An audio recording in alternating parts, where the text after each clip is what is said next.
الرحمن الرحیم ناظرین، طبیعت کی خرابی کے باعث آپ سے کافی لمبے عرصے سے ملاقات نہیں ہوئی تھی، تو آج آپ سے نہ صرف ملاقات کی ہے بلکہ ایک ایسی انٹرسٹنگ سٹوری کے ساتھ میں آپ کے خدمت میں حاضر ہوا ہوں کہ آپ کے لیے بھی اس پہ یقین کرنا بہت مشکل ہو جائے گا۔ یہ اس وقت جس مقام پہ میں کھڑا ہوں، اس جگہ پہ شیطانی بستی بسنے والی تھی۔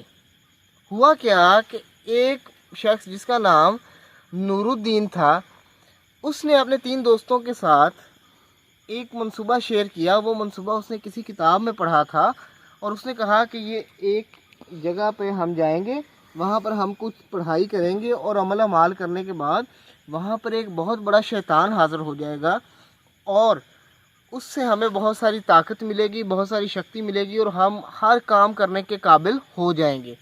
تو انہوں نے جناب 5 دن کا یہاں پہ سٹے کرنا تھا اور 5 دن انہوں نے ڈیفرنٹ قسم کی پوجا کرنی تھی جس میں شیطان کو بلایا جاتا ہے۔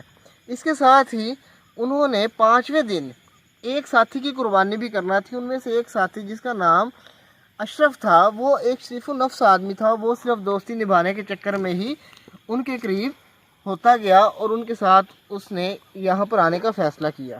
اس کو اس نے بہلایا پھسلایا بھی اور وہ بڑا ایماندار آدمی تھا، نمازی پرہیزی آدمی تھا۔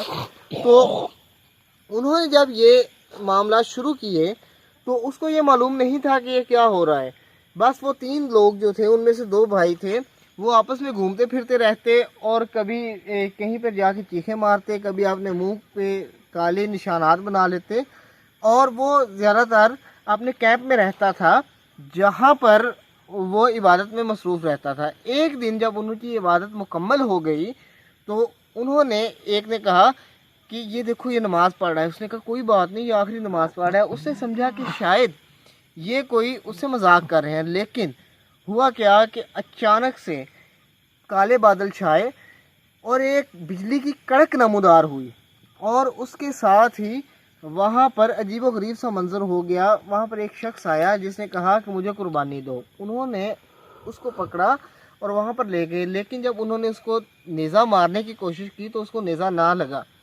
وہ وہاں سے بھاگ نکلا اور اس کے ساتھ ہی پھر ان کی تباہی کا سلسلہ شروع ہو گیا۔ وہ تو کسی نہ کسی طرح سے اپنی جان بچانے میں کامیاب ہو گیا، لیکن وہ جو تینوں تھے وہ گھوم گھوم کر ہی مر گئے۔ اور ایک بات ہمیشہ یاد رکھیں، جب بھی محبت میں، محنت میں لالچ آ جاتی ہے تو وہ آپ کو چیز نہیں ملتی، اور اسی طرح سے ان کا یہ منصوبہ جو تھا وہ ہمیشہ کے لیے دفن ہو گیا ان کے ساتھ ہی۔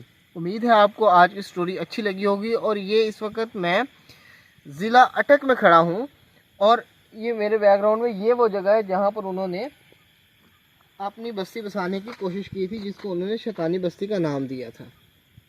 یہ آج سے تقریباً 50 سال پہلے کی بات ہے۔